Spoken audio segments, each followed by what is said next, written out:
Hello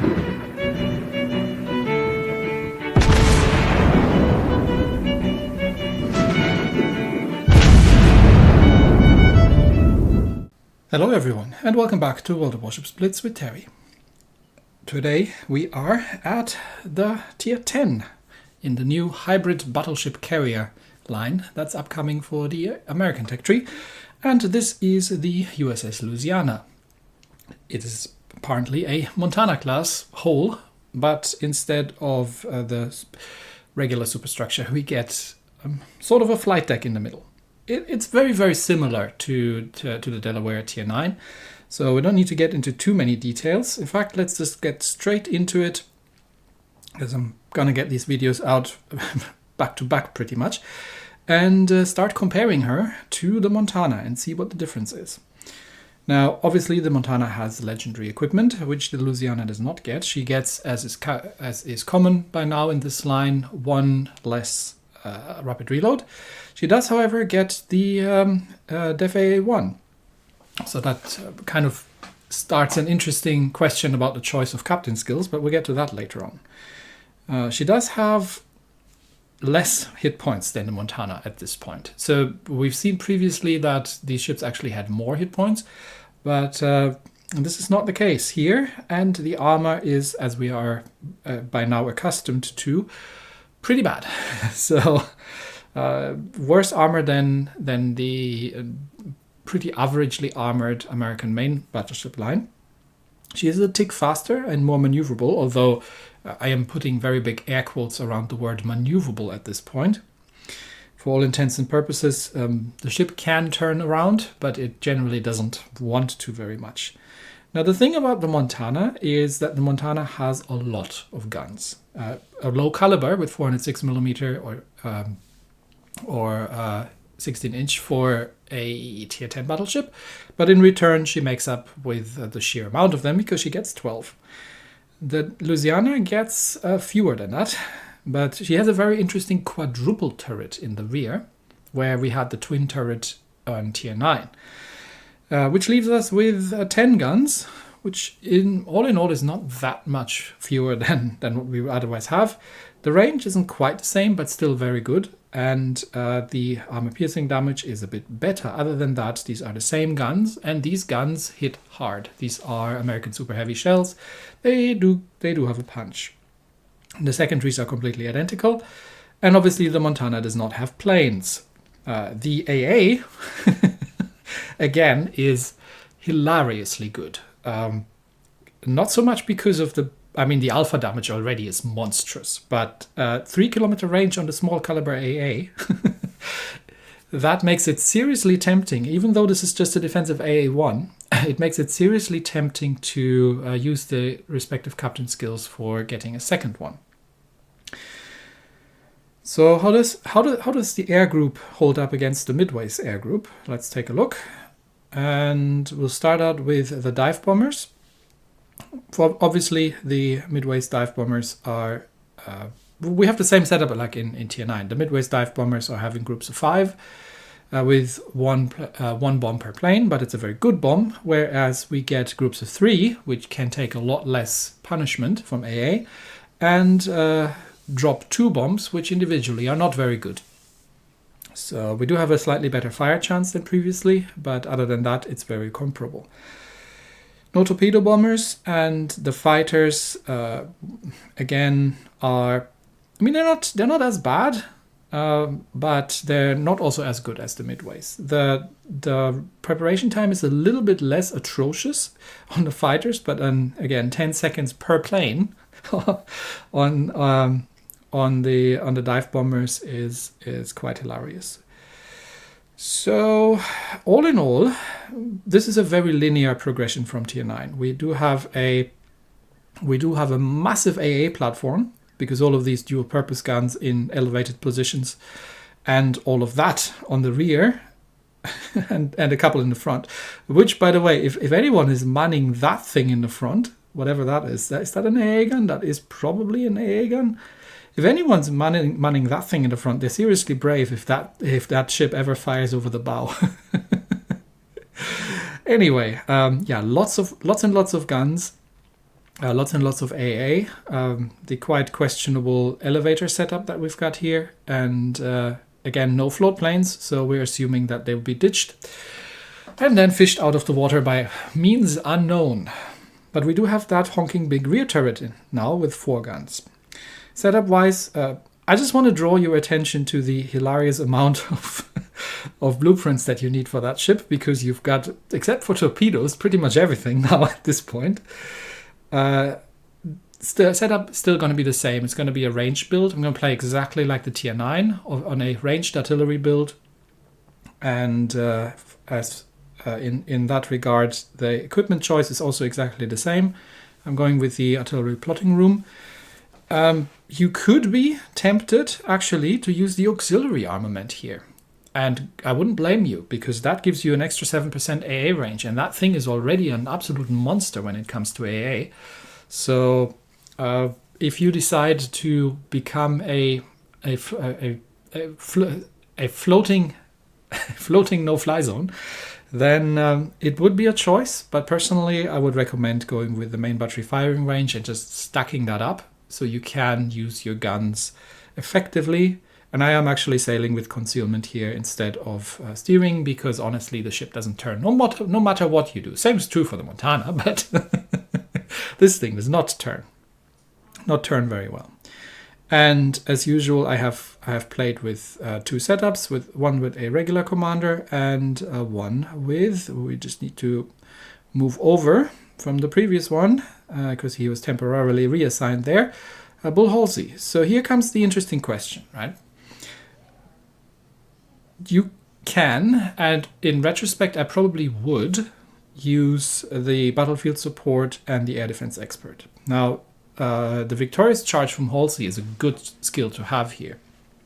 But getting the extra air def AA and getting, because you still have fighters that you can defend yourself with as well, if the enemy carrier decides to drop you, you have got a monstrous amount of anti-air firepower in this ship. So that might be, it's a big question, because if you're starting the commander at tier 8, these 2 skills are completely useless. And if you're not in a carrier battle, these skills are also completely useless. That said, given that we are now dealing with a new tech tree, potentially, especially in the first month or so, probably going to be facing an awful lot of airplanes. So I would say it's probably not unlikely that you have 2 or 3 hybrid carriers per team in the early time when everybody is testing these new ships. And it might be useful, but then again, that's the rest is the exact same setup. Again, in retrospect, I probably wouldn't be using the dogfight specialist, but go for fully prepared instead. But then you are playing a ranged artillery play in any case, so it's fine either way. Anyway, a very linear progression from tier 9. You sort of need to start making use of that rear turret, because strangely enough, bow-in is actually not... So, okay, a quick word on the whole idea of bow tanking, right? So this term actually comes from Warships PC, where or Legends, where armor angles actually make a difference. They don't in Blitz. It doesn't matter from which direction your shell hits the armor. It only matters how much armor is at the armor zone that it hits at, and how much penetration it's got left. So the big problem here is, or the way this normally works if we say bow tanking here in game, is that, well, you're giving less of a profile, right? You're not exposing as much of your vulnerable bits to the enemy, and a lot of shells might splash next to the ship. The problem is this is a very long ship, which is generally not so much of an issue, but the other problem is that the ship's got a honking massive superstructure overhanging the sides here. So oftentimes I find that if I am bow in, I find a lot of times shells hitting the flight deck more than if I'm sitting on sideways, and especially if the shells are hitting in the belt more towards the forward turrets, then instead of just landing on the flight deck or hitting the massive superstructure bit here and near the flight deck, paradoxically enough, I find that this works actually better if you are a bit more sideways to get your rear turret on target. Now this might be due to the fact that nobody knows yet where to shoot them, and I haven't even tested because I obviously don't have enemy ships of this type to shoot at just yet, but I haven't tested yet how squishy they really are, especially the flight deck. But I would assume that you should be able to citadel them through the flight deck, and you generally want to target that massive bit in the middle. But that's why I find that if I'm bow in, oftentimes more shells land there than if I'm actually broadsiding, paradoxically. Anyway, yeah, I think let's see the tier 10 in action. The tier 9 was very good, and the tier 10 is pretty much a linear progression. So let's see how that goes. The first round in a standard setup is I think, flat out tier 10 game. Yeah. We've got all tier 10s here. No carriers, except me. I'm half carrier. Yamato, Curry, Monty, Yodo, Smolensk, Z-42, and a Shimakaze. Sheesh. Well, if we can spot the Smolensk, that's definitely something I'm going to be dropping my planes towards. But what I'm going to do in the beginning here is I'm going to move, probably inch a little bit forward, and then start using my planes to scout, because, well, I want to see what I'm shooting at. I'm only going to half speed because I don't want to do an ergo maneuver and get myself poking out too far, because that's a surefire way of getting yourself killed in these ships. The fighters are obviously useless right now because there are no opposing planes. Obviously, once other players can have their hands on these ships, then we will see more instances where we can actually make use of the fighters. Okay, what have we found ourselves? There's the Yodo. I am going to drop that despite it being an AA cruiser, because and all our bombs have missed. See, this is what I mean with the planes being useful. Now, I was trying to help out the friendly Shimakaze that is going to go for decap there, and I am still going to do my very best to make that happen, but obviously there's an enemy Shima, and there is a there's a Yodo out there, so start backing off here because there are going to be torpedoes in the water.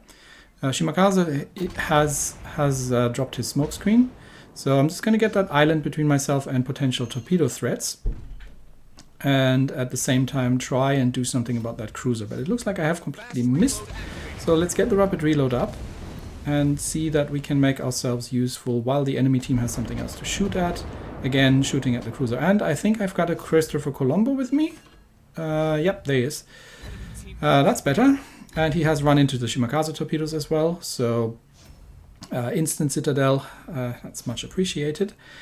But we've got the fighters back ready, and I'm going to send them over towards ACAP to scout, because there is another destroyer out there, and we currently don't have it spotted. And there's a Smolensk. Smolensk gets an immediate airdrop. We'll see what good it does. Never mind, the Smolensk is dead, so I can redirect my plane somewhere else. Let's keep hammering that Yodo, and then we'll start unloading at the enemy Monty over there, because we are starting to have a bit of a... Oh, Shimakaze spotted. Okay, never mind. Let's drop the Shimakaze. Yeah, that was disappointing. And we'll try to do something about the Shima if we can, especially keep him spotted. Friendly Shima has taken out the enemy Shima. Nicely done. And hang on. Which one did? Now I'm confused. Oh no, I think they've taken each other out. Never mind. Anyway. They've taken each other out, but the Yodo is on extremely low health. Colombo, do you have this? He does not. Yodo has dodged, and that means he gives broadside to me-ish, so that should be a very dead Yodo. And then we can push... yep, there he goes. And then we can just avoid the torpedoes. Obviously, double fire from that, but that's just the Monty now to deal with. And I think we've got this flank pretty much rolled up. Thanks to the enemy Shima being a good sport and running into torpedoes. That would have been a bit of a problem otherwise. One hit, really. Fully broadsiding Montana, one hit. There we go again with the dispersion. I'm going to rush this thing now, because we need to make our way around the flank. I'm on full hit points. I've still got 2 heals. And we're going to hammer that Monty. Colombo and me. But I'm gonna rush this thing now, and we need to dispatch him as quick as we can. Yes, I know it's a Montana. It's got lots of AA and it's not easy to set on fire, but we'll do our best here. But yeah, the planes are completely ineffective, as you can see. So first wing's got shot down, second wing 4 hits, almost no damage, no fires, and yeah, Montana hurts. But and again, I've got guns and I can hurt the Montana right back. So we'll outflank him. It'd be lovely if the Colombo had taken point here rather than letting me do it, but rapid reload up, manual aim, deck armor. Montana can only get his forward guns on target. They still hurt, but now he's coming around to get the rear turrets on. But from this from this range, I can assist with the rapid disassembly of the Monty. Colombo, if you could stop shooting semi-armor piercing at the Montana, that would be much appreciated, because that thing hurts and I want it dead. Come on, get the guns around. Oh, I mistimed it by the fraction of a second, and Colombo get him. That's fine, as long as it's dead. But we are ahead on points. Unfortunately, there's only the 2 of us left, and the enemy team is holding 3 of the capture circles. So we are going to lose on points unless we are going to be able to do something drastic. Unfortunately, that's a full health großer Kurfürst over there. So doing drastic things is very much not on the ball. And that's a Yamato, who very wisely is hiding behind the GK. So I might try and start doing something from range, but maybe we've got a minute 46 left. If we can focus down one battleship, maybe, but it's a big maybe. So again, trying to take the shots on the forward section here, but that's Yamato shells coming in from there. Is he firing high explosive? Yeah, that's an HE Yamato. Okay, Z42, Colombo, can you take that? Yes, that gives us a bit of breathing space. But we're still going to lose on points because they're holding 3 capture circles. So, Colombo, you're going to have to take point a little bit here. I can't sustain this anymore. Especially that's a GK and a Yamato shooting at me. Fortunately, the GK can't aim, and the Yamato is shooting HE, but we have to kill one, and I don't think we have the time to do that. So I can't hide. I'm letting the Colombo go first, and I'm hoping that they start shooting at the closer. Nah, they're shooting at me, aren't they? Yeah, they're shooting at me. That was a Citadel and a großer Kurfürst. Can I heal this up in time? Yes, I can. Colombo is smoking up, which isn't gonna go in there. We need to kill these. Please fire armor piercing at the GK. I don't think we have the time to kill the großer Kurfürst. And there comes the fire in. I'm trying to get bow in, but it wasn't enough. And the großer Kurfürst takes me down. And that leaves only the Christopher Colombo, but he's not going to be having any success in making that happen. That's not going to be enough. So you don't need to protect your health anymore at this point. We've lost already. So well played to the enemy team. Well played to the Colombo for taking out getting the shot on the destroyer, and it wasn't just quite enough to make it happen. But you can see how much damage these guns can do, even though the planes have proven themselves to be completely useless outside of scouting operations. But we're still coming out on top of the team. We've still got ourselves a big caliber out of that, and 4 citadels all over. And we had an AFK, no, not an AFK Black Shima, just a Shima that hasn't gotten anything done. But maybe AFK, never know. So off I went again, this time with Halsey and with the historical camouflage. Not the historical, the other camouflage. The one that improves my dive bombers. Although I'm starting to think that this is probably one of those instances where torpedo damage reduction might actually be better. Not because torpedo damage reduction is good, but because these planes are so crap. But we have a carrier, so midway on our side, so more American planes, bring them on, and a very unfortunate Admiral Nakimov on the enemy team, plus Vermont, one of these Pan-Asian battleships, a Black Izumo, which actually isn't bad, Yoshino, Minotaur, and a Vampire 2. The Minotaur has gotten significantly better AA in this patch, so we'll see what we can do. It's Encounter. And I have all the range, because again, range build. And I probably have the ability, even if the Midway doesn't, to spot the Nakhimov and sink some shots into that thing. So we're going to get ourselves a bit of scouting going. I'm going to set the fighters out for now, just to see, because now we're in a carrier battle. So I just want to scout. I want to see where the enemy fighters are. And I'm going to try if I can bait the fighters. That would be actually something. See if I can make that happen. See if we can bait the Nakhimov's fighters, who's like, what the heck is this?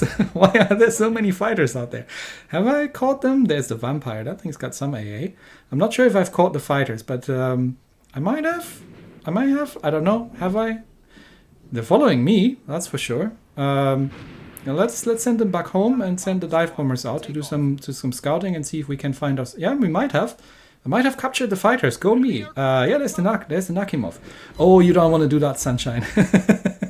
You do not want to get yourself spotted. That you definitely don't want to do that. So you see, my dive bombers are coming in, but that's not your problem. This is your problem, because I have range. And I have got lots and lots and lots of very, very big guns that can, yeah, that can do that. Let's get the fighters repositioned and actually help out with things. And then we get back to shooting at this very, very unfortunate Nakhimov. So shots out, and we'll see what we can do about that thing. And manage our fighters. Yep, a couple of main battery hits. No citadels, unfortunately. Very unfortunate. But maybe we'll get a little bit more lucky with the next salvo to make sure that I get my rear turret on target here. Nakhimov has realized the error of his ways, but probably way too late. Also, friendly Shimakaze is extremely aggressive and going after the carrier. I mean, he didn't have to be, but I got this, buddy. Yeah, Shima coming under air attack now, obviously. But that's a Vermont. Okay, so that's a bit more of a problem. Seattle, are you sure you want to be this close? Yeah, you're dead. I mean, I appreciate the effort, but you probably don't want to be there. What are we gonna drop? Black Izumo. Yeah, Black Izumo is probably the best bet that I have, although that means flying over a Vermont, which is not going to go very well. Maybe I can send the fighters in to distract and just send the other wing in as well. We'll because we don't have enemy planes anymore to deal with, so we're just going to use the fighters to distract him. Never going to hit the vampire from over here, who is giving AA defense to things, unfortunately. But to nobody's great surprise, Shima and Seattle have died, and I am now very much alone on this flank. And that Vermont and that vampire can very much make my life unpleasant. And I don't think my planes actually made their way through. They have just been shot down. So, vampire, what are you doing? What is that camo even? I'm not sure what that is, but have some HE. Dispersion says nope. A bit too far away. The thing is, I can't push any further, and my plane's obviously on reload. I can't push any further because of Vermont, and Vermont can very, very much make my life unpleasant very quickly. So, got another shot with the HE out. That was better. And then we are going to have to get the heck out of here, because the Vermont, yep, ow, that's what a Vermont can do to you. And I think I have forgotten to reload to load the premium heals, but just remember, you probably have the armor of a French supercruiser, and you're the size of a Montana with a flight deck in the middle. Yeah, run away. Vermonts are definitely not things that you want to be taking on. Now, I can drop some planes onto the Vermont, but yeah, the Vermont is just going to citadel the absolute living hell out of me, and there's nothing I can do about it. So if you're in that sort of situation, yeah, you can do what you can to try what you can do, but it's okay. We've got a triple fire on the Vermont. That's good. So let's see if we can maybe get a permafire going. That would be much appreciated. There come the shells again. Oh dear. Oh, ow. You see, that's the problem with these ships, and that is the counterplay to them, because they can absolutely not. Come on. Give me a permafire. Come on. And the answer is no. You see, the dive bombers are too unreliable. A friendly carrier isn't really helping out. Would be great, but I think he's got other problems. And I am now running out of map here, so I'm trying still to get around. Maybe the next salvo of the... No, the Vermont's taking me out. Yeah, if you are in firing range of enemy ships, you're screwed. And while we have succeeded in taking down the Nakhimov early, I would have much preferred if the Shima had not gotten himself spotted. But so we're 2 kills behind. We might be still able to do this. We've still got to go Sakur first, and that Yoshino is pretty much dead. And okay, GK takes out the Yoshino. Well done. Okay, now we're just 1 more kill. Kitakaze, Kitakaze Vampire. Vampire's got backup. You don't. Yeah, there come the Vermont shells. Okay, that could have gone worse. I think with the carrier, Carrier goes for the Vampire. I think Kita's got this. Okay, yeah, Carrier wasted the dive bombers on the Vampire, unfortunately. But he had no way of knowing. Now, Kitakaze, you need to get the heck out of there. We're leading on points. Stop trying to win harder. Carrier, stop dropping that battleship. It's full health. The Vermont is the problem. Not that battleship back there. What the heck are you doing? Kitakaze, stop firing your guns. Get out of there. We're leading on points. You're in reverse. Stop shooting. Stop shooting. Get behind the island. Anything. Just stop trying to kill the Vermont. Get behind the island. What are you doing? Why are you stopping? Why are you stopping broadside in front of... We're 10 points ahead. Stop shooting the Vermont. No. Stop broadsiding the Vermont. Kitakaze, what are you doing? You're running. No. 17 seconds. There goes the Vermont and says, thank you for the win. Kills the Kitakaze. Pulling ahead in points, and with 9 seconds to spare, the carrier is still trying to kill the full health battleship rather than actually finishing off the Vermont, which he could have done twice in the time it took the Kitakaze to suicide and throw the game. And there we are.